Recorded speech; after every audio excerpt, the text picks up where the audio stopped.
ಗೆಳೆಯರ ಬಳಗದ ಆಶ್ರಯದಲ್ಲಿ ಒಂದು ಉಪನ್ಯಾಸ ಕಾರ್ಯಕ್ರಮ ಮತ್ತೊಂದು ಕಥಾ ಸಂಕಲನದ ಪರಿಚಯ. ಮೋಹನ್ ಅವರ ಕಥಾಪುಸ್ತಕದ ಅವಲೋಕನ. ಹಿರಿಯ ಸಹೋದರನಂತೆ ಇರುವ ಮೋಹನ್ ಅವರು ಅಂಕೋಲೆಯಲ್ಲಿ ಯಾವುದೇ ಕಾರ್ಯಕ್ರಮ ಸಾಹಿತ್ಯಿಕ ಸಾಂಸ್ಕೃತಿಕ, ಯಾಕೆಂದರೆ ರಂಗಭೂಮಿಯಲ್ಲಿ ಕೂಡ ನಾವು ಬಹಳ ಕಾಲ ಕೆಲಸ ಮಾಡಿದ್ದೇವೆ. ವಿಶ್ವನಾಯಕರು, ರಾಘವೇಂದ್ರ ರಂಗಸಂಘ ಮತ್ತು ರಾಘವೇಂದ್ರ ಪ್ರಕಾಶನ ಈ ಥರದ ಸಾಹಿತ್ಯ ಮತ್ತು ಸಾಂಸ್ಕೃತಿಕ ಚಟುವಟಿಕೆಗಳಲ್ಲಿ ಸಕ್ರಿಯವಾದ್ದರಿಂದ ನಾವೆಲ್ಲ ಅವರ ಜೊತೆಗೆ ಸೇರಿಕೊಂಡು ಅಂಕೋಲೆಯ ಬಹುತೇಕ ಶಿಕ್ಷಣ ಕ್ಷೇತ್ರದಲ್ಲಿ ಅವರೊಟ್ಟಿಗೆ ನಾವು ನಾಟಕವನ್ನು ಮಾಡುವ ಮತ್ತು ಸಾಹಿತ್ಯ ಚಟುವಟಿಕೆಯಲ್ಲಿ ತೊಡ್ಕೊಳ್ಳುವಂಥ ಒಂದು ಅವಕಾಶ ಸಿಗ್ತದೆ. ಇವತ್ತು ಹಬ್ಬವರು ಇಲ್ಲಿಗೆ ಬರ್ತಾರೆ ಎಂಬ ಸಂತೋಷದ ಜೊತೆಯಲ್ಲೇ ನಾವು ಸಿದ್ಧತೆಯನ್ನು ಮಾಡಿಕೊಂಡು ನಮಗೆ ಈ ಸಂಘಟನೆಯ ಹಿರಿಯರಾದ ಗಾಯತ್ರಿಯವರು 3-4 ವರ್ಷಗಳಿಂದ ನನ್ನ ಸಂಪರ್ಕದಲ್ಲಿದ್ದರು. ಒಂದು ಕಾರ್ಯಕ್ರಮಕ್ಕೆ ಇಲ್ಲಿ ಬರಬೇಕು ಎಂಬ ಒತ್ತಾಯವನ್ನು ಅವರು ಮಾಡ್ತಾ ಇದ್ದರು. ಇಲ್ಲವೇ ಬೆಂಗಳೂರಲ್ಲಿ, ಅವರು ಬೆಂಗಳೂರಲ್ಲೂ ಒಂದು ಸಂಸ್ಥೆ ಇಂಥದ್ದೇ ಕಾರ್ಯಕ್ರಮಗಳನ್ನು ಮಾಡ್ತಾರೆ. ನನ್ನ ಮಗನ ಮನೆ ಇದೆ ಅಲ್ಲಿಗೆ ಹೋದಾಗ ಈಗ ನೀವು ಇಲ್ಲಿ ಬಂದು ಒಂದು ಉಪನ್ಯಾಸ ನೀಡಿ ಇತ್ಯಾದಿ ಒಂದು ಪ್ರೀತಿಯಿಂದ ನನ್ನನ್ನು ಆಮಂತ್ರಿಸುತ್ತಲೇ ಇದ್ದರು. ಅದನ್ನು ಮುಂದೆ ಹಾಕ್ತಾನೆ ಇದ್ದೆ. ನನಗೆ ಎಲ್ಲಿ ಹೋಗುವ ಉಪನ್ಯಾಸ ಮಾಡಿ, ಯಾಕಂದರೆ ಇಡೀ ಬದುಕನ್ನೇ ಉಪನ್ಯಾಸ ಮಾಡಿ ಹಬ್ಬವರು ಕೂಡ ಹಾಗೆ ಉಪನ್ಯಾಸಕರಾಗಿ ನಿವೃತ್ತರಾದರು. ನಾನು ಉಪನ್ಯಾಸ ಮಾಡಿ ನಿವೃತ್ತಿಯನ್ನು ಹೊಂದಿದೆ. ಉಪನ್ಯಾಸ ವೃತ್ತಿಯಿಂದ ಒಂದು ಸ್ವಲ್ಪ ಬಿಡುಗಡೆ ಸಿಕ್ಕಿದ್ದು ನನಗೆ ಕಾರವಾರ ಕಾಲೇಜಿಗೆ ನಮ್ಮ ಕೆನರಾ ಟ್ರಸ್ಟ್ ನನ್ನ ಪ್ರಿನ್ಸಿಪಾಲ್ ಮಾಡಿ ಅಲ್ಲಿ ಕಳಿಸಿ. ಕನ್ನಡ ಅಧ್ಯಾಪಕನಾದ್ದರಿಂದ ನಾನು ಅಲ್ಲಿ ಪಾಠ ಮಾಡುವಂಥ ತೊಂದರೆ ತಪ್ಪು. 4 ವರ್ಷ ರೆಸ್ಟ್, ಪ್ರಿನ್ಸಿಪಾಲ್ ಆಗಿ ಬರೇ ಕೈಗೆ ಸಹಿ ಮಾಡಿಕೊಂಡು ಆರಾಮಿದ್ದೇನೆ. ಮತ್ತೆ ತಿರುಗಿ ಅನುಕೂಲಕ್ಕೆ ಬಂದ ನಂತರದಲ್ಲಿ ಅಲ್ಲಿ ನೆಲೆಸಿದ ಮೇಲೆ ಹಬ್ಬ ಮೊದಲಾದವರೆಲ್ಲ ರಿಟೈರ್ ಆಗಿದ್ದರು. ಎಲ್ಲಿ ಕಾರ್ಯಕ್ರಮ ಅದು ಒಟ್ಟಿಗೆ ಹೋಗುವುದಾಗಿ ಚಟುವಟಿಕೆ ನಿರಂತರವಾಗಿ ಉಳಿತದ್ದು. ನಮಗೊಂದು ರೀತಿ ಅದೊಂದು ಹವ್ಯಾಸವಾಗಿ ರೂಢಿಯಾಗಿದೆ. ಇವಾಗ ನನಗೆ ತುಂಬ ಬೇಸರವಾಯಿತು ಏನು ಅಂದರೆ, ಇಲ್ಲಿಗೆ ಬರುವ ಎಲ್ಲ ಸಿದ್ಧತೆ ಮಾಡಿಕೊಂಡ ನಂತರದಲ್ಲಿ 2-3 ದಿನದ ನಂತರದಲ್ಲಿ ಹಬ್ಬರು ಒಂದು ಮುಂಜಾನೆ ಫೋನ್ ಮಾಡಿ, ಮಾರಾಯ ನಾನು ಮಣಿಪಾಲದಲ್ಲಿದ್ದೇನೆ, ಒಂದು ಆಪರೇಷನ್ ಆಗಲೇಬೇಕಾದಂಥ ಪರಿಸ್ಥಿತಿ ಇದೆ ಅಂದರು. ನನಗೆ ತುಂಬ ಆಘಾತಕಾರಿಯಾದ ನೋವಾಯಿತು. ಅವರು 2-3 ವರ್ಷಗಳ ಹಿಂದೆ ಅಂಕೋಲದಲ್ಲಿ ಒಂದು ಸಣ್ಣ ಆಕ್ಸಿಡೆಂಟ್ ಮಾಡ್ಕೊಂಡಿದ್ರು. ಕಾಲು ಮಂಡಿ ಹತ್ರ ಏನೋ ಫ್ರಾಕ್ಚರ್ ಆಗಿತ್ತು. ಅದೇನೋ ಒಂದು ಎಲುಬಿನ ಚೂರು ಅಲ್ಲೇ ಉಳ್ಕೊಂಡು ಈಗ ಒಂದು ಕಡೆಯಲ್ಲಿ ನಿಂತು ಎಚ್ಚರ ಕೊಡ್ತಾ ಇದೆ, ನಿನಗೆ ಆಕ್ಸಿಡೆಂಟ್ ಆದದ್ದು ನೀ ಮತ್ತಿರ್ಬೋದು, ನಾನು ಬರೀಲಿಲ್ಲ ಎಂದು ಹೇಳಿ ಅದು ಅಪಾರವಾದ ನೋವನ್ನು ಕೊಟ್ಟಂತೆ. ಇವರು ನನಗೆ ಹೇಳಲಿಲ್ಲ ಕೇಳಲಿಲ್ಲ, ಮಣಿಪಾಲಿಗೆ ಹೋದರು. ಅಲ್ಲಿ ಅವರು ಆಪರೇಷನ್ ಆಗಲೇಬೇಕಾದ ಅನಿವಾರ್ಯತೆ ನೀಡಿದರು. ಯಾಕಂದರೆ ಪಾದದಿಂದ ತೊಡೆಯವರೆಗೆ ವಿಪರೀತವಾದ ಅಸಹನೀಯ. ಆದ್ದರಿಂದ ಅವರು ಇವತ್ತಿನ ಕಾರ್ಯಕ್ರಮಕ್ಕೆ ಬರೋದಕ್ಕೆ ಸಾಧ್ಯವಾಗಿಲ್ಲ. ಆಪರೇಷನ್ ಆಗಿದೆ, ಒಂದು 3 ತಾಸು ಅಲ್ಲ, ಒಂದು ಆಪರೇಷನ್ ಆಗಿ ಅವರು ಬೆಡ್ ರೆಸ್ಟಲ್ಲಿದ್ದಾರೆ, ಹಾಸ್ಪಿಟಲಲ್ಲೇ ಇದ್ದಾರೆ. ಹಾಗಾಗಿ ನಾನು ನನ್ನ ಮಿಸ್ಸಸ್ಸಿಗೆ ಹೇಳಿದೆ, ಒಬ್ಬನೇ ಹೋಗ್ಬೇಕಾಗಿತ್ತು, ಕಾರಲ್ಲಿ ಪ್ರಯಾಣ ಜೊತೆಯಾಗಿ ಬಾ ಅಂದ್ಮೇಲೆ ಅವಳು ಜೊತೆಯಲ್ಲಿ ಬಂದೆ. ನಾವಿವತ್ತು ಇದು ಹಬ್ಬವರ ಜೊತೆಗೆ ಒಡನಾಟದ ಪ್ರೀತಿಯ ಕೊರತೆಯಾಗಿ ನನಗೂ ನೋವಾಗಿದೆ. ಯಾಕಂದರೆ ಈ ಸಂಘಟನೆಗಳು ಇಂಥವುಗಳು ಏನಿದ್ದಾವೆ ಬಹುತೇಕ ಇಲ್ಲಿ ನೋಡಿದರೆ ಎಲ್ಲರೂ ವಿದ್ವಜ್ಜರು, ಎಲ್ಲರೂ ಅನುಭವಿಗಳು, ಜೀವನಾನುಭವದಿಂದ ಮಾತ್ರ ಅಲ್ಲ, ಬೇರೆ ಬೇರೆ ಕ್ಷೇತ್ರದಲ್ಲಿ ತಮ್ಮ ಪರಿಣತಿಯನ್ನು ಕೌಶಲ್ಯವನ್ನು ತೋರಿಸಿ ಪ್ರಸಿದ್ಧ ಪಡೆದವರು. ನಮಗೆ ಬಹಳ ಕಾಲದ ಯಕ್ಷಗಾನದ ಒಡನಾಡಿ ತುಂಬ ಸ್ಮಾರ್ಟ್ ಆಗಿ ಸ್ತ್ರೀ ವೇಷ ಮಾಡಿ ಪ್ರಸಿದ್ಧಿಯನ್ನು ಪಡೆದಿದ್ದಾರೆ. ದಕ್ಷಿಣ ಕನ್ನಡದಿಂದ ಬರುವ ಎಲ್ಲ ವೇಳೆಗಳು ಅತಿಥಿ ಕಲಾವಿದರಾಗಿ ಒಂದು ಕೆಲಸ ಮಾಡ್ತಾರೆ. ವಾಸ್ತವಿಕ ಅಂಬಾಯಿ ಅವರಿಲ್ಲಿದ್ದಾರೆ. ಸದ್ಯದಲ್ಲಿ ಅವರ ಅಭಿನಂದನೆ ಗ್ರಂಥ ಒಂದು ಬಿಡುಗಡೆ ಆಗುವ ಸಂದರ್ಭ ಇದೆ. ಮತ್ತೊಮ್ಮೆ ನಾವೆಲ್ಲರೂ ಸೇರುವಂತ ಇವಾಗ ಗುಡಿ ಬರ್ಬೋದು. ಅಪ್ಪಟ ಅದ್ಭುತ ಸ್ತ್ರೀ ವೇಷ ಮಾಡುವುದು, ಏನೋ ಒಂದು ಗೊಂಬೆ ತಂದು ನಿಲ್ಲಿಸಿದ ಹಾಗೆ ಕಾಣುವುದು. ಕುಂಬ್ಳೆ ಸುಂದರರಾವ್ ಮತ್ತು ಆರಾಟೆ ಮಂಜುನಾಥ್ ಅವರು ಎಲ್ಲ ಇವರ ಜೊತೆಯಲ್ಲಿ ಪುರುಷ ಪಾತ್ರವನ್ನು ಮಾಡಿ ಖುಷಿಪಟ್ಟಿದ್ದಾರೆ. ನಾನು ಅವರೊಟ್ಟಿಗೆ ಸಣ್ಣ ಸಣ್ಣ ಪಾತ್ರ ಮಾಡಿದ್ದೆ. ಈ ವಾತಾವರಣ ಏನಿದೆ ಅದು ಶಿರ್ಷಿಯಲ್ಲಿ ಒಂದು ಸಾಂಸ್ಕೃತಿಕ ವಾತಾವರಣ ಇದೆ. ಅದಕ್ಕೆ ನಾನು ನಿಮಗೆ ನನ್ನ ಪುಸ್ತಕದ ಬಗ್ಗೆ ಇಲ್ಲಿ ಮಾತಾಡೋದಕ್ಕೆ ಒಂದು ಕೊಟ್ಟಿದ್ದಾರೆ ನನಗೆ ಜವಾಬ್ದಾರಿ. ಲೇಖಕರು ಇಲ್ಲೇ ಇದ್ದಾರೆ, ಅವ್ರ ಮುಂದೆ ನಾನು ಇದ್ರ ಬಗ್ಗೆ ನಾನೇನು ಹೆಚ್ಚಿಗೆ ಮಾತಾಡೋದಿಲ್ಲ. ಒಂದು ಹೊಸ ದೃಷ್ಟಿಯ ಒಂದು ನಾಟಕವನ್ನು ಅವರು ಬರೆದು ನಮ್ಮ ನಡುವೆ ಇಟ್ಟಿದ್ದಾರೆ, ಅದ್ರ ಬಗ್ಗೆ ಮಾತಾಡಬೇಕು ನಾನು.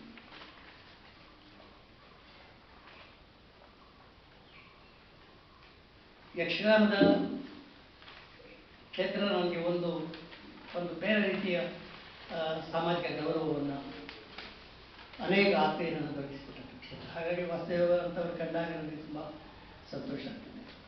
ಈ ಸಾಹಿತ್ಯ ಕ್ಷೇತ್ರದಲ್ಲಿ ಕಥೆಗಾರನಾದ್ದರಿಂದ ಕಥಾ ಸಂಕಲನ ಕೂಡ 3-4 ಪ್ರಕಟ ಮಾಡಿರೋದ್ರಿಂದ ನಾನು ಕಥೆಗಾರನಾಗಿ ಕೂಡ ಒಂದಿಷ್ಟು ಹೇಳಿದರು, ಒಂದಿಷ್ಟು ಜನರ ಪ್ರೀತಿಯನ್ನು ವಿಶ್ವಾಸವನ್ನು ಗಳಿಸೋದಕ್ಕೆ ಸಾಧ್ಯ ಆಗಿದೆ.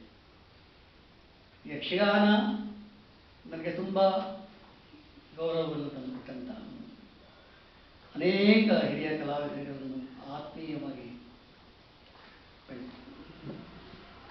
ಮಾತನಾಡಿಸುವ ಸ್ನೇಹವನ್ನು ಪಡೆಯುವಂಥ ಅವಕಾಶಗಳು ಶಿರ್ಷಿಯಲ್ಲಿಯೇ ಇಲ್ಲಿ ರಾಘವೇಂದ್ರ ಮಠದಲ್ಲೇನೋ ನನ್ನ ಕುರಿತಾಗಿ ಒಂದು ಯಕ್ಷಗಾನದ ಹಿನ್ನೆಲೆ ಯಕ್ಷಗಾನ ಅಕಾಡೆಮಿ ಒಂದು ಸಾಕ್ಷ್ಯ ಚಿತ್ರವನ್ನು ಸಿದ್ಧಪಡಿಸಿ ಹೊಸತೋಟ ಮಂಜುನಾಥ್ ಭಟ್ರ ಕುರಿತಾಗಿ ಬಂದು ನನ್ನ ಕುರಿತಾಗಿ ಬಂದು 2 ಕ್ಯಾಸೆಟ್ಗಳು ಇಲ್ಲಿ ಬಿಡುಗಡೆಯಾಗಿದ್ದವು ರಾಘವೇಂದ್ರ ಮಠ. ಬಹುಶಃ ಇಂಥದ್ದೆಲ್ಲ ಸಾಂಸ್ಕೃತಿಕ ಕಾರ್ಯಕ್ರಮಗಳೇನಿದ್ದಾವೆ ಇದು ಶಿರ್ಷಿಗೆ ಕೇಂದ್ರ. ನನಗೆ ಹಾಗಾಗಿ ನಾನು ಅನುಕೂಲದಿಂದ ನೋಡುವಾಗ ನಮ್ಮಲ್ಲಿ ಒಂದು ಹಂತದಲ್ಲಿ ಇರ್ಬೋದು, ಆದರೆ ಇಲ್ಲಿ ಭರತನಾಟ್ಯವನ್ನು ಕಲಿಸುವ, ಶಾಸ್ತ್ರೀಯ ಸಂಗೀತವನ್ನು ಕಲಿಸುವ, ಇನ್ಸ್ಟ್ರೂಮೆಂಟಲ್ ಮ್ಯೂಸಿಕ್ ಕೊಳಲಾಗಲಿ ಸಿತಾರಾಗಲಿ ಇತ್ಯಾದಿಗಳನ್ನೆಲ್ಲ ಕಲಿಸುವಂಥ ಎಲ್ಲ ಸ್ಕೂಲ್ಗಳಿದ್ದಾವೆ, ಕೇಂದ್ರಗಳಿದ್ದಾವೆ, ಗುರುಗಳಿದ್ದಾರೆ. ಹಾಗಾಗಿ ಒಂದು ಸಾಂಸ್ಕೃತಿಕವಾಗಿ ನಮ್ಮ ಜಿಲ್ಲೆಯಲ್ಲಿ ಬಹಳ ಅದ್ಭುತವಾದಂಥ ಒಂದು ಊರಿದು ಶಿರ್ಷಿ. ನನ್ನ ಬಾಲ್ಯದ 6 ವರ್ಷಗಳನ್ನು ನಾನು 1ನೇತಿಯಿಂದ 6ನೇತಿಯವರೆಗೆ ಬನವಾಸಿಯಲ್ಲಿ ಬಂದಿದ್ದೆ. ನಮ್ಮ ತಂದೆ ಟೀಚರ್ ಇದ್ದರು, ಹಾಗಾಗಿ ಬದುಕೇಶ್ವರ ದೇವಸ್ಥಾನದ ಪಕ್ಕದಲ್ಲಿ ಇತ್ತು.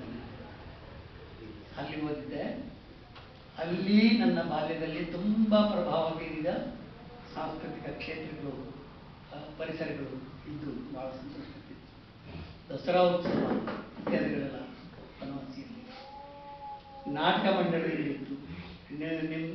ನೀವು ನಂಬಲಾರ್ರಿ, ನಮ್ಮ ತಂದೆಯವರಲ್ಲಿ ಶಿಕ್ಷಕರಾಗಿದ್ದರು. ಅವರು ಬನವಾಸಿಯ ಒಂದು ನಾಟಕ ಮಂಡಳಿಯ ಪ್ರಮುಖ ಸ್ತ್ರೀ ವೇಷಧಾರಿಯಾಗಿದ್ದರು. ಅವಾಗೆಲ್ಲ ಸ್ತ್ರೀಯರು ಮಾಡ್ತಾ ಇರಲಿಲ್ಲ. ಇವರು ಸ್ತ್ರೀ ವೇಷ ಮಾಡಿ ನಮ್ಮ ತಂದೆ ಒಬ್ಬ ಸ್ತ್ರೀ ವೇಷದ ನಟರಾಗಿದ್ದರು, ನಮ್ಮ ಶಾನ್ಭಾಗರಾಗಿ. ಅಂಥದ್ದೆಲ್ಲ ಒಡನಾಟ ನನಗೆ ಬನವಾಸಿಯ ಸಂದರ್ಭದಲ್ಲಿ ಭಾಳ ಬಾಲ್ಯದಲ್ಲಿ ಸಿಕ್ಕಿದ್ದರಿಂದ ನನಗೆ ತುಂಬ ಹೆಮ್ಮೆ ಅನ್ನಿಸ್ತದೆ. ಶಿಕ್ಷೆಯ ಬಗ್ಗೆ ಕೂಡ ಅಷ್ಟೇ ಹೆಮ್ಮೆ ಅನ್ನಿಸ್ತದೆ.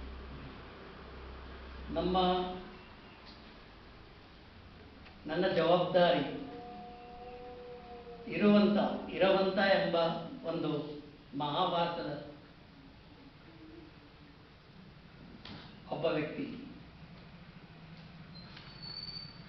ಆ ವ್ಯಕ್ತಿಯ ಕುರಿತಾಗಿ ಒಂದು ನಾಟಕವನ್ನು ಸರ್ ತಾವು ದಯವಿಟ್ಟು ಎದ್ದು ಈ ನಾಟಕಕರ್ತರು ಅವರು ಬೇರೆ ಕೆಲಸದ ಜವಾಬ್ದಾರಿಯಲ್ಲಿ ಅವಸರ ಮೇಲೆ ಹೊಡೆದವರಿದ್ದು ಇಲ್ಲಿ ನೀವು ಇರಬೇಕಿಲ್ಲಿ ಎಂದು ಹೇಳಿದೆ ನಾನು. ಅವರನ್ನು ಸಂಘಟಕರು ಕರೆದಿದ್ದಾರೆ. ಮಹಾಭಾರತದಲ್ಲಿ ಒಂದು ವೀರ ಯೋಧನ ಪಾತ್ರ ಬರ್ತದೆ. ನಿಮಗೆಲ್ಲ ಗೊತ್ತು, ಮಹಾಭಾರತದ ಕಥೆ ಗೊತ್ತು. ಅಲ್ಲಿ ಅರ್ಜುನ ಮಧ್ಯದಲ್ಲಿ ತೀರ್ಥಯಾತ್ರೆಗೆ ಹೋಗ್ಬೇಕಾದಂತ ಪಾಪ ಪ್ರಕ್ಷಾಲನಿಗೆ. ಯಾಕಂದ್ರೆ ಅವರು ಪಾಂಡವರು 5 ದ್ರೌಪದಿಯನ್ನು ಮದುವೆ ಆಗ್ತಾರೆ.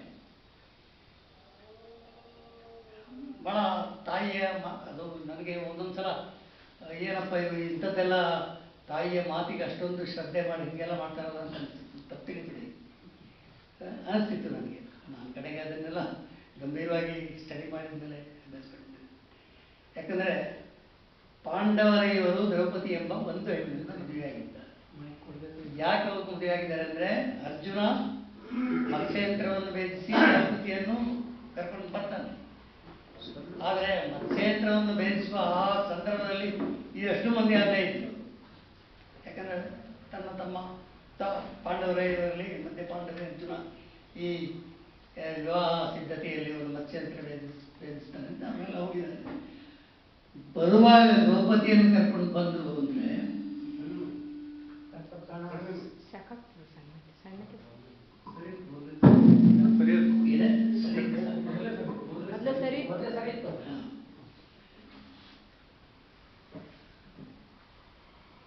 ಅದರ ಬಗ್ಗೆ ಮಹಾಭಾರತದಲ್ಲಿ ಇದ್ದಿದ್ದಲ್ಲ, ಸುಮ್ಮನೆ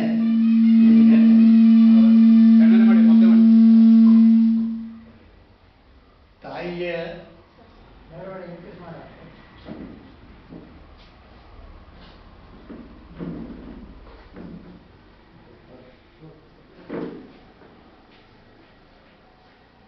ದ್ರೌಪದಿ ಅರ್ಜುನನ ವಶವಾದರು. ಮತ್ಸ್ಯೇಂದ್ರವನ್ನು ಬೆಚ್ಚಿ ಕರ್ಕೊಂಡು ಬರ್ತಾರೆ. ಮನೆಗೆ ಬಂದಾಗ ಒಳಗಡೆಯಲ್ಲಿ 5 ಮಂದಿ ಒಳಗಡೆ ಬರ್ತಾರೆ.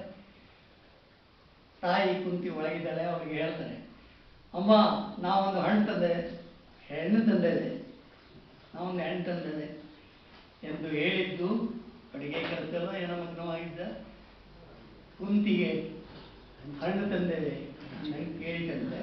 ಇದು ಮಹಾಭಾರತದಲ್ಲಿ ಇದ್ದದ್ದಲ್ಲ, ಕ್ಷಮಿಸಿ ನನ್ನನ್ನು. ಹಂಚಿಕೊಂಡು ತಿಂದ್ರು 5 ಜನ ಎಂದವರು. ಆ ಕಾರಣಕ್ಕಾಗಿ ದ್ರೌಪದಿಯನ್ನು 5 ಮಂದಿ ಪರಿಚಯಕಾದಂಥ ಪ್ರಸಂಗ ಅಮ್ಮ ಆಜ್ಞೆ ಮಾಡಿಬಿಟ್ಟಿದ್ದಾನೆ. ಮಾತೃಭಕ್ತಿ ಬಿಡಿ.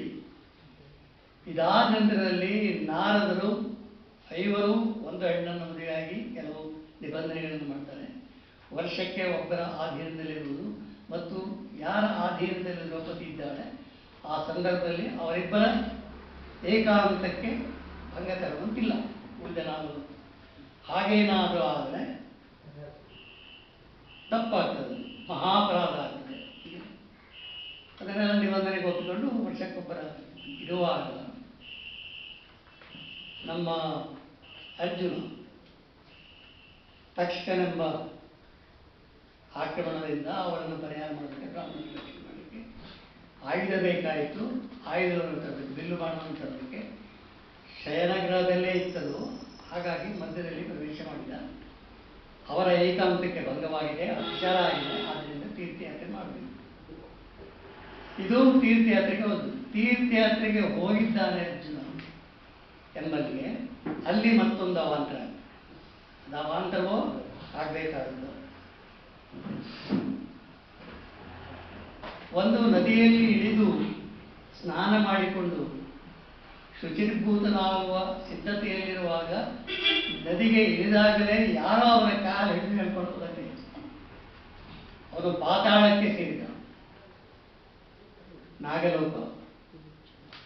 ಅಲ್ಲಿ ನಾಗಕನ್ಯೆ ಉರುಚಿ ಎಂಬವಳು ಅರ್ಜುನನನ್ನು ಪ್ರೀತಿಸಿದ್ದಾಳೆ. ಈ ಹಿಂದೆ ಅವರ ವ್ಯಕ್ತಿತ್ವಕ್ಕೆ ಸುತ್ತಿದ್ದಾಳೆ. ಅವಳು ತನ್ನನ್ನು ಮದುವೆ ಆಗಬೇಕೆಂದು ವಿನಂತಿಸ್ತಾಳೆ. ಮದುವೆ ಆಗ್ತದೆ. ಅವರ ದಾಂಪತ್ಯದ ಫಲವಾಗಿ ಒಬ್ಬ ಮಗ ಹುಟ್ಟಿದ. ಅವನೇ ಇರವಂತ ಎಂಬುದು ನಿಮಗೆಲ್ಲರಿಗೂ ಮಹಾಭಾರತದ ಕಥೆ. ಮಹಾಭಾರತ ಯುದ್ಧ ಕುರುಕ್ಷೇತ್ರ ಯುದ್ಧದ ಸಂದರ್ಭದಲ್ಲಿ ಇರುವಂತ ಪ್ರಾಯ ಪ್ರಬುದ್ಧನಾಗಿರ್ತಾನೆ. ತಾಯಿ ಅವನನ್ನು ಅರ್ಜುನನಂತೆ ಸಮರ್ಥನನ್ನಾಗಿ ಬೆಳೆಸ್ತಾಳೆ. ತಾನೇ ಗುರುವಾಗಿ ನಿಂತವನಿಗೆ ವಿದ್ಯಾಭ್ಯಾಸ ಮಾಡುತ್ತಾಳೆ. ಪ್ರೌಢಾವಸ್ಥೆಗೆ ಬರ್ತಾನೆ. ಎಷ್ಟು ಅಂದರೆ ಅರ್ಜುನನಷ್ಟೇ ಶಕ್ತಿಶಾಲಿಯಾದ ಯುವಕನಾಗಿ ಬೆಳೆದು ನಿಲ್ತಾನೆ. ಯಾವಾಗ ಕುರುಕ್ಷೇತ್ರ ಯುದ್ಧ ಆಗ್ತದೆ, ತಾಯಿ ಲೂಚಿಯೇ ಮಗನಿಗೆ ಹೇಳ್ತಾಳೆ, ಹೋಗು ನಿನ್ನ ತಂದೆಗೆ ಸಹಾಯ ಮಾಡು. ಕುರುಕ್ಷೇತ್ರ ಯುದ್ಧದಲ್ಲಿ ಪಾಂಡವ ಪಕ್ಷದಲ್ಲಿದ್ದು ಅವರಿಗೆ ನೆರವಾಗಿ ಅಂತ ಹೇಳಿದಾಗ ಕುರುಕ್ಷೇತ್ರದ 8ನೇ ದಿವಸದ ಯುದ್ಧದಲ್ಲಿ ಇರುವಂತಹ ಇಲ್ಲಿಗೆ ಬಂದ ಕುರುಕ್ಷೇತ್ರ ಯುದ್ಧದಿಂದ ತಂದೆಗೆ ಅರ್ಜುನನಿಗೆ ತಾನು ಇಂಥವನೇ ಎಂಬುದನ್ನು ಪರಿಚಯ ಮಾಡ್ಕೊತಾನೆ. ಪಾಂಡವರಲ್ಲಿ ಪರಿಚಯ ಆಗ್ತದೆ. ಪಾಂಡವ ಪಕ್ಷದಲ್ಲಿ ಹೋರಾಟ ಮಾಡಿದೆ. ಶಕುನಿಯ ಸಹೋದರರನ್ನು ಮಕ್ಕಳನ್ನು ಅನೇಕರನ್ನು ಕುರುಕ್ಷೇತ್ರ ಯುದ್ಧದಲ್ಲಿ ಸೋಲಿಸ್ತಾನೆ. ಆಮೇಲೆ ಕೌರವ ಸುದ್ದಿ ಗೊತ್ತಾದ್ಮೇಲೆ ಯಾರು ಈ ಹುಡುಗ ಎಂದು ಹೇಳಿ ಅವರನ್ನು ಕೊಲ್ಲುವುದಕ್ಕೆ ರಾಕ್ಷಸರನ್ನು ಕರೆಸಿ ಅವನ ಮೂಲಕ ನಮ್ಮ ಇರವಂತನ ವಧೆ ಆಗ್ತದೆ ಎಂಬುದು ಒಂದು. ನಮ್ಮ ಸ್ನೇಹಿತರಾದ ಲೇಖಕರು ಏನು ಮಾಡಿದ್ದಾರೆ, ಇನ್ನೊಂದು ಕಥೆಯನ್ನು ಗಮನಿಸಿದ್ದಾರೆ. ತಮಿಳುನಾಡಿನಲ್ಲಿ ಇರವಂತನ ಕುರಿತಾಗಿ ಮತ್ತೊಂದು ಇದೆ, ಕಥೆ ಇದೆ, ಜನಪದ ಕಥೆ. ಅಲ್ಲಿ ಏನಿದೆ ಅಂದರೆ, ಈ ಇರವಂತನು ಎಷ್ಟು ಶೌರ್ಯವಾನ್ವಿತನಾಗಿರ್ತಾನೆ, ಅವನು ಮಹಾಪರಾಕ್ರಮಿ ಆಗ್ತಾನೆ. ಅರ್ಜುನನಷ್ಟೇ ಸಮರ್ಥನಾಗ್ತಾನೆ. ಅವನು ಕುರುಕ್ಷೇತ್ರ ಯುದ್ಧಕ್ಕೆ ಬಂದದ್ದು ನಿಜ, ಆದರೆ ಬಂದ ನಂತರದಲ್ಲಿ ಇರವಂತನ ಸೇವೆಯನ್ನು ಬೇರೆ ರೀತಿಯಲ್ಲಿ ಸ್ವೀಕಾರ ಮಾಡಲಾಗ್ತದೆ ಎಂಬ ಒಂದು ಸ್ವಾರಸ್ಯಕರವಾದ ಒಂದು ವಿಚಿತ್ರವಾದ ಕಥೆಯನ್ನು ಅಲ್ಲಿಯ ಜನಪದರು ಆಡಿಕೊಳ್ತಾರೆ. ಅದು ನಮ್ಮ ಲೇಖಕರಿಗೆ ಬಹಳ ಆಕರ್ಷಕವಾಗಿ ಕಂಡಿದೆ. ಅವರು ಅದನ್ನು ಆಯ್ದುಕೊಂಡು ಇರವಂತನ ಕಥೆಗೆ ಜೋಡಿಸಿ ಕನ್ನಡದಲ್ಲಿ ಒಂದು ನಾಟಕವನ್ನು ನಿರ್ಮಾಣ ಮಾಡಿಕೊಟ್ಟಿದ್ದಾರೆ. ನಾಟಕ ರಚನೆ ಹೇಗಾಗಿದೆ ಅಂದರೆ, ಅತ್ಯಂತ ಪ್ರಬುದ್ಧವಾದಂತಹ ತೀರಾ ಧರ್ಮದ ಬಗ್ಗೆ, ಧರ್ಮದ ಅನುಷ್ಠಾನದ ಬಗ್ಗೆ, ಕ್ಷತ್ರಿಯತ್ವದ ಬಗ್ಗೆ, ಪರಾಕ್ರಮದ ಬಗ್ಗೆ, ಯುದ್ಧದ ಬಗ್ಗೆ, ರಾಜನ ಕರ್ತವ್ಯಗಳ ಬಗ್ಗೆ, ಎಲ್ಲ ವಿಷಯಗಳ ಬಗ್ಗೆ ಅತ್ಯಂತ ಗಂಭೀರವಾಗಿ ಈ ನಾಟಕದಲ್ಲಿ ಚರ್ಚೆ ಮಾಡಿದ್ದಾರೆ. ನನಗೆ ಗೊತ್ತಿಲ್ಲ, ರಂಗಪ್ರಯೋಗ ಆಗಿ ಗೊತ್ತಿಲ್ಲ, ಹಾಗೆ ತುಂಬ ಕಷ್ಟ. ನಾನು ಹಲವು ವೈಚಾರಿಕ ನಾಟಕಗಳೆಂದರೆ ನಮ್ಮ ಕಂಬಾರರ ಕೆಲವು ಪ್ರಮುಖ ನಾಟಕಗಳಲ್ಲೆಲ್ಲ ಅಭಿನಯ ಮಾಡಿದ್ದೇನೆ. ಆದರೆ ಇದನ್ನು ನನಗೆ ಓದ್ತಾ ಇದ್ದಂತೆ ಇದನ್ನು ಮಾಡಿಸಿದಾರೋ ಹೇಗೆ, ರಂಗದಲ್ಲಿ ತಂದೋ ಏನು, ಯಾಕಂದರೆ ತುಂಬ ದೀರ್ಘವಾದಂಥ ಉದ್ದುದ್ದ ಸಂಭಾಷಣೆ ಮಾತ್ರ ಅಲ್ಲ, ವೈಚಾರಿಕವಾಗಿ ಅತ್ಯಂತ ಪ್ರಬುದ್ಧವಾದ ಸಂಭಾಷಣೆಗಳನ್ನು ಬರ್ತವೆ. ನೀವೆಲ್ಲರೂ ದಯವಿಟ್ಟು ಎಲ್ಲರೂ ಹೀಗೆ ಇರ್ತೀವಿ. ಅನೇಕ ಕೃತಿಗಳನ್ನು ನೀವು ನೋಡಿರ್ಬೋದು. ವ್ಯಾಸ ದೇಶಪಾಂಡೆ ಅಂತೊಬ್ಬರು ಧಾರವಾಡದಲ್ಲಿ ಇದ್ದಾರೆ. ಇತ್ತೀಚೆಗೆ ಅವರು ತುಂಬ ವೈಚಾರಿಕ ನಾಟಕಗಳನ್ನು ಇಂಥದ್ದೇ. ಇತ್ತೀಚೆಗೆ ಅವರು ಇದೇ ಬಗೆಯಲ್ಲಿ ಏಕಲವ್ಯನ ಕುರಿತಾಗಿ ಒಂದು ನಾಟಕ ಬರೆದನ್ನು ನೋಡಿದ್ದೇನೆ. ಅಭಿಮನ್ಯುವಿನ ಕುರಿತಾಗಿ ನಾಟಕ ಬರೆದಿದ್ದಾರೆ. ಈ ಥರದ ಒಂದು ವಿಶೇಷವಾದ ಕೃತಿಯನ್ನು ನಮ್ಮ ನಿರ್ಮಾಣ ಮಾಡಿ ನಮಗೆ ಕೊಟ್ಟಿದ್ದಾರೆ. ಇದರ ಬಗ್ಗೆ ಒಂದಿಷ್ಟು ಮಾತಾಡಬೇಕಂತ ನನಗೆ ಈ ಸಂಘಟಕರು ಹೇಳಿದರು. ಅವರ ಅಪ್ಪಣೆ ಅದು, ನೀವು ಏನು ಮಾತಾಡಿ ಅಂದರೂ ನೀನು ಬಂದು ಮಾತಾಡ್ತಾನೆ, ಅಂತೂ ಈ ವರ್ಷ ನಿಮ್ಮಲ್ಲಿಗೆ ಬರ್ತೇನೆ ಎಂದವರಿಗೆ ಭರವಸೆ ಕೊಟ್ಟಿದ್ದೆ. ನಾನು ಪ್ರಾಮಿಸ್ ಮಾಡಿದಾಗಿದೆ. ಅಷ್ಟು ಸಲಹೆಯವರು ನಮ್ಮ ಗೋಕರ್ಣದಲ್ಲಿ ಗಾಯತ್ರಿ ಅವರ ಸಹೋದರಿ ಸಮಾಜ ಸೇವಕಿಯಾಗಿ ಕೂಡ ಅನುಕೂಲ ಸುತ್ತಮುತ್ತ ಕೆಲಸ ಮಾಡಿದೆ. ಅವರೆಲ್ಲ ಪರಿಚಯ, ಪ್ರೀತಿ, ಒಡನಾಟದ ಗೌರವ ಈ ಎಲ್ಲ ಇರೋದರಿಂದ ನಾನು ತಪ್ಪಿಸಿಕೊಳ್ಳಲಾಗಿದೆ, ಇವತ್ತು ಬಂದೆ. ಆದರೆ ನನಗೆ ಎಂಥದ್ದೊಂದು ಜವಾಬ್ದಾರಿ ಕೊಟ್ಬಿಟ್ರು ಅಂದರೆ, ಇರವಂತ ಎಂಬ ಈ ಮಹಾನ್ ಕೃತಿಯೊಂದರ ಕುರಿತಾಗಿ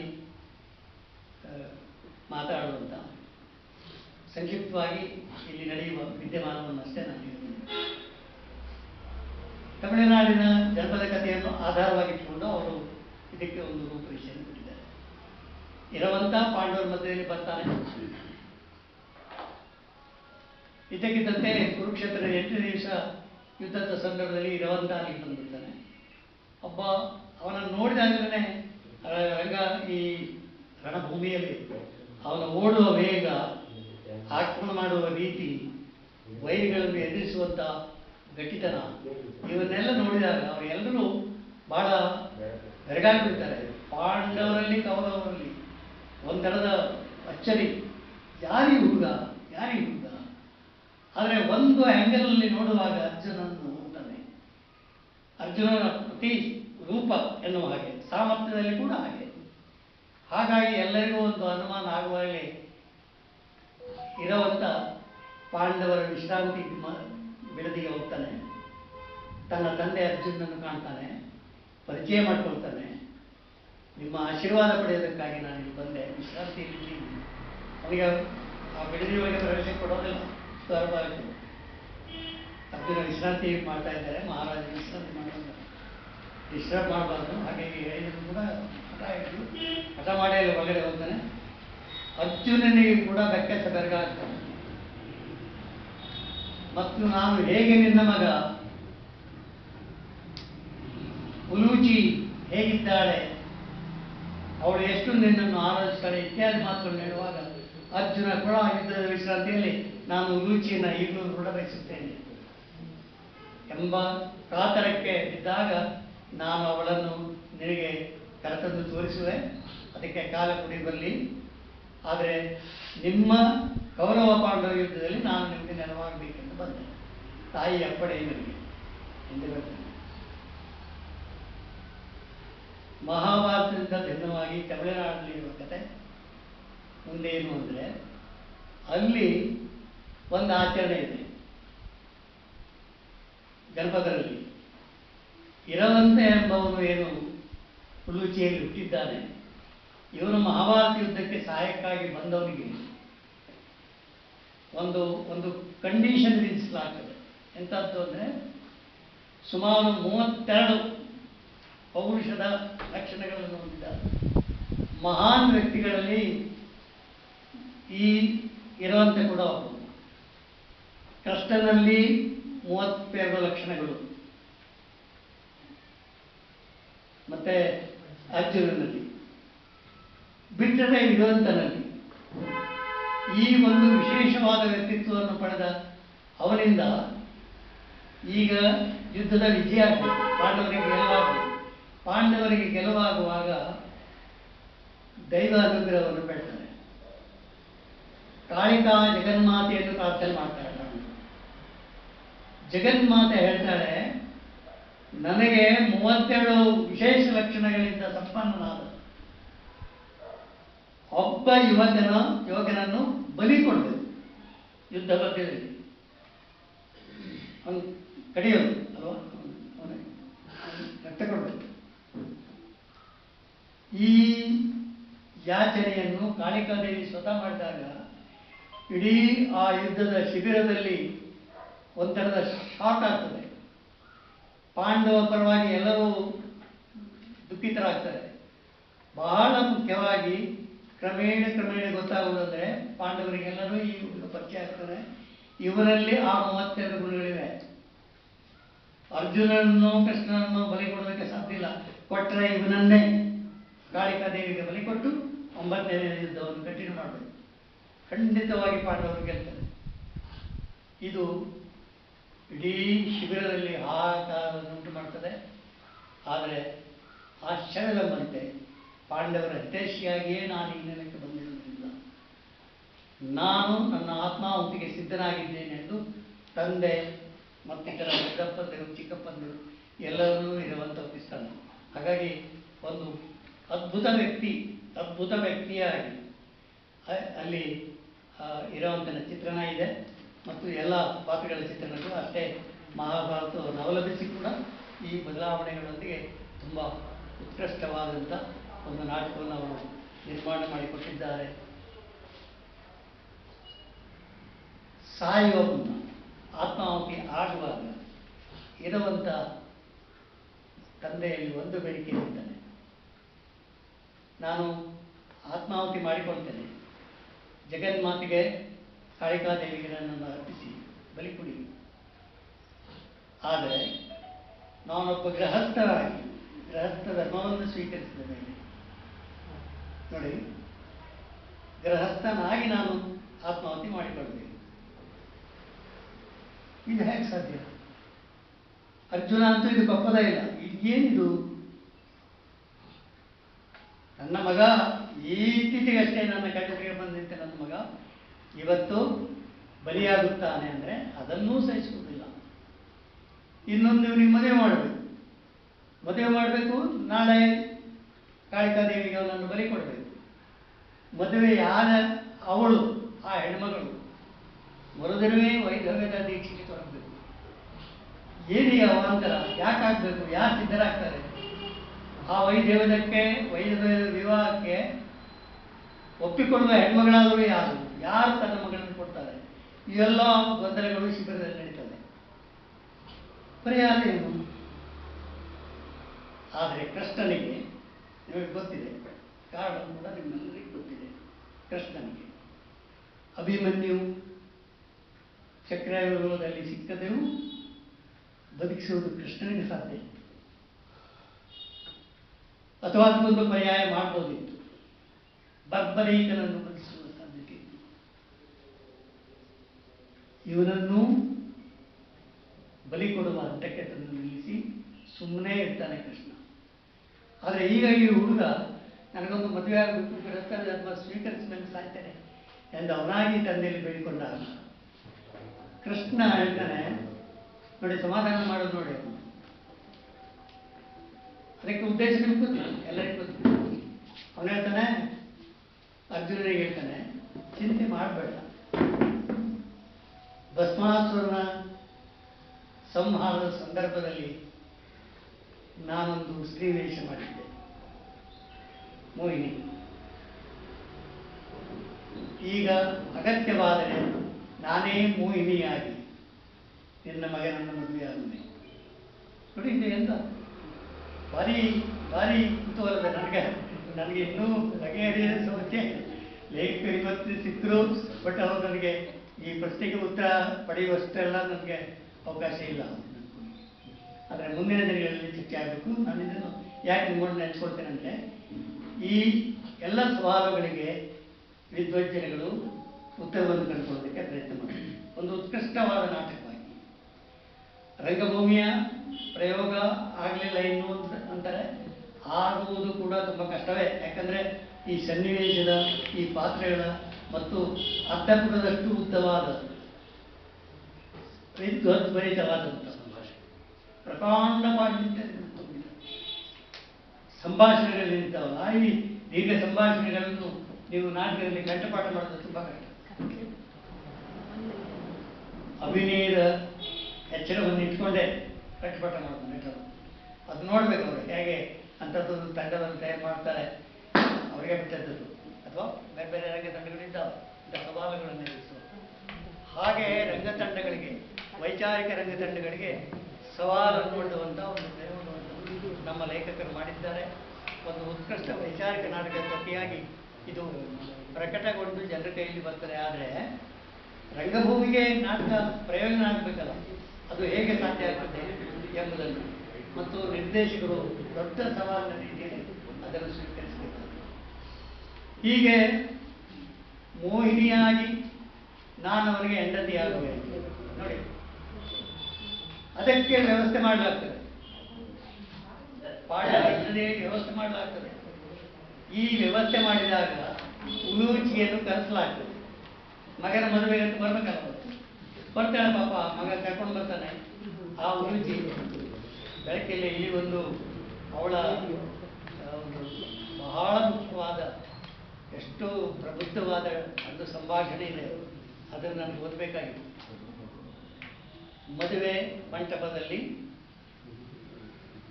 ಹುಡುಗರ ವರನ ತಾಯಿಯಾಗಿ ನಿಲ್ಲುವುದೇನೆಂದರೆ, ನನ್ನ ಮಗನ ಮದುವೆ, ನನ್ನ ಮನೆಗೊಬ್ಬಳು ಸೊಸೆ ಬರ್ತಾ ಇದ್ದಾಳೆ ಎಂಬ ಸಂತೋಷದಿಂದ, ಹೆಮ್ಮೆಯಿಂದ ವರನ ತಾಯಿಯಾಗಿ ಅಲ್ಲಿ ನಿಂತ ರುಚಿ.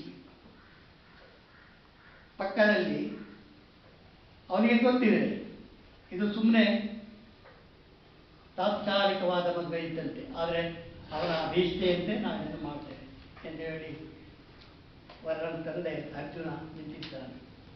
ಆಗ ಈ ಉಲೂಚಿ ಮಾತಾಡುವುದೇನಿದೆಯಲ್ಲ ಅದನ್ನು ನಮಗೆ ಓದಬೇಕಂತಿತ್ತು, ಯಾಕೆ ಸಾಗೋದಿಲ್ಲ, ನಾನು ಬಿಡ್ತೇನೆ. ನಿಮ್ಮ ಗಮನಕ್ಕೆ ತಂದಿದ್ದೇನೆ ಅಷ್ಟೇ. ಇಂಥ ಅನೇಕ ಮಹತ್ವದ ಸಂಘರ್ಷಗಳನ್ನು ಎಲ್ಲ ಪಾತ್ರಗಳು ಕೂಡ ತಮ್ಮ ತಮ್ಮ ಜವಾಬ್ದಾರಿಯೊಂದಿಗೆ ತಮ್ಮ ತಮ್ಮ ವ್ಯಕ್ತಿತ್ವವನ್ನು ರಕ್ಷಣೆ ಮಾಡಿಕೊಳ್ಳುವುದರ ಜೊತೆಗೇ ತಾವು ಮುಖಾಮುಖಿ ಆದ ಸಂಘರ್ಷಗಳೇನಿದ್ದಾವಲ್ಲ ಈ ಸಂಘರ್ಷಕ್ಕೆ ಹೇಗೆ ಪ್ರಶ್ನೆ ಉತ್ತರ ಕೊಂಡುಕೊಳ್ಳುತ್ತಾರೆ ಎಂಬುದನ್ನು ನೋಡಬೇಕಂದ್ರೆ ಇರುವಂಥ ನಾಟಕ ನೋಡಬೇಕು. ಅಷ್ಟು ಸಂಭಾಷಣೆಗಳು, ಅಷ್ಟು ಸುದೀರ್ಘವಾದ ಸಂಭಾಷಣೆಗಳು, ಪ್ರಬುದ್ಧವಾದ ಸಂಭಾಷಣೆಗಳು. ಅದರಿಂದ ಒಂದು ಮೌಲಿಕ ನಾಟಕ ಕಥೆಯಾಗಿ ಇರುವಂಥ ನಮ್ಮ ಕನ್ನಡ ನಾಟಕ ರಂಗಕ್ಕೆ ಸಂದರೆ. ಅದಕ್ಕಿಂತ ಹೆಚ್ಚಿಗೆ ನಾನು ಏನನ್ನು ಹೇಳಲಾರೆ.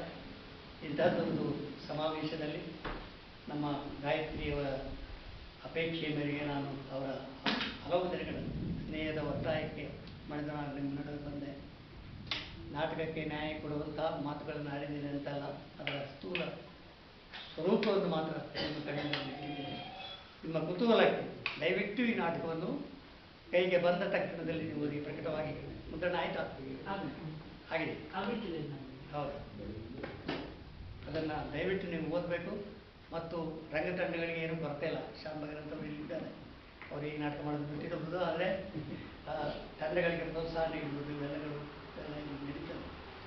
ಅಂತಹ ಅವಕಾಶ ಬಂದರೆ ದಯವಿಟ್ಟು ಇದರ ಪ್ರಯೋಗಕ್ಕೆ ಶಿರ್ಷಿಯವರು ಪ್ರಯತ್ನ ಮಾಡಿದರೆ ಯಶಸ್ವಿ ಆಗ್ಬೋದು ಅಂತ ನನಗೆ ಅನ್ನಿಸ್ತದೆ. ದೊಡ್ಡ ದೊಡ್ಡ ರಾಜ್ಯ ಮಟ್ಟದಲ್ಲಿ ನಾಟಕ ತಂಡ ಇದೆ, ಅಕಾಡೆಮಿ ಇದೆ. ಈ ಎಲ್ಲದರ ನೆರವಿನ ಮೂಲಕ ಇದು ಸಫಲ ರಂಗಭೂಮಿ ಪ್ರಯೋಗಕ್ಕೆ ಬರಲಿ ಎಂದು ಹಾರೈಸುತ್ತಾ ಮತ್ತೊಮ್ಮೆ ಇಂಥದ್ದೊಂದು ಕರ್ತೃವಾದ ನಮ್ಮ ಸ್ನೇಹಿತ